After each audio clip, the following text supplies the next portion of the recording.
સાંતલપુર તાલુકાના વારાઈ મામલતદાર કચેરી ખાતે કોંગ્રેસ અને દલિત અધિકાર મંચ દ્વારા આવેદનપત્ર આપવામાં આવ્યું છે। સાંતલપુર તાલુકાના વારાઈ મામલતદાર કચેરી ખાતે સાંતલપુર તાલુકા દલિત અધિકાર મંચ અને કોંગ્રેસના કાર્યકર્તાઓ દ્વારા મામલતદારને આવેદનપત્ર આપવામાં આવ્યું છે। રાધનપુર વિધાનસભાના પૂર્વ ધારાસભ્ય રઘુભાઈ દેસાઈ અને કોંગ્રેસના કાર્યકર્તાઓ દ્વારા દારૂબંધીના મુદ્દે જિગ્નેશ મેવાણીના સમર્થનમાં આવેદનપત્ર આપવામાં આવ્યું છે। જયસિંહ ગુજરાતી સાથે મનુ ઠક્કર, રાધનપુર।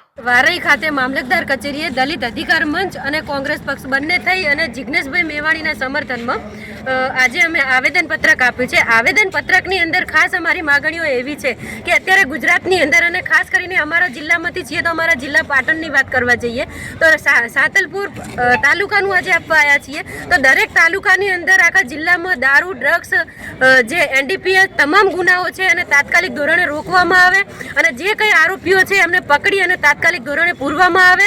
અત્યારે નાની નાની ઉંમરની વિધવા મહિલાઓ જ્યારે બની રહી છે, એમના બાળકો, યુવાધન અત્યારે શિક્ષણની જગ્યાએ વ્યસન તરફ પ્રેરાયા છે, એ તમામ બંધ કરવામાં આવે અને નવી પેઢીને નવું શિક્ષણ આપવામાં આવે એવી એક સરકાર જોડે આશા અને અપેક્ષા સાથે અહીંયા અમે આવ્યા છીએ। ગુજરાતમાં છેલ્લા કેટલાય સમયથી એક તપતો મુદ્દો બહાર આવે છે અને જિગ્નેશભાઈ ઉપર વારંવાર આ લોકો પ્રહાર કરે છે તો એમને ખબર છે કે છેલ્લા 2 મહિનાની અંદર ગુજરાતના દરિયાકાંઠે 65,000 કરોડનું ડ્રગ્સ આવ્યું। એ ક્યાંથી આવ્યું ભાઈ?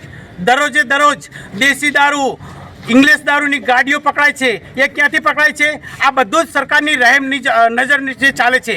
તો અમે હર્ષસંઘવીને કહેવા માગીએ છીએ કે તમે ગુજરાતના ગૃહપ્રધાન છો અને તમને ખબર છે કે દેશમાં નવયુવાનો આ અનૈતિક પ્રવૃત્તિઓ તરફ વળી રહ્યા છે તો એમને રોકવા માટે ગુજરાતમાં તાત્કાલિક ધોરણે આ દારૂ બંધ થવો જોઈએ, ડ્રગ્સ બંધ થવું જોઈએ, ગાંજો બંધ થવો જોઈએ અને અનૈતિક પ્રવૃત્તિ ચાલી રહી છે એ તાત્કાલિક ધોરણે બંધ થવી જોઈએ। જો કદાચ ટૂંક સમયની અંદર આ અનૈતિક પ્રવૃત્તિ બંધ નહીં થાય તો અમે સાથે મિત્રો મળી અને ગુજરાતના તમામ લોકો, યુવાનો, બહેનો, ભાઈઓ, વડીલો સાથે મળી અને જનતા રેડ કરીશું।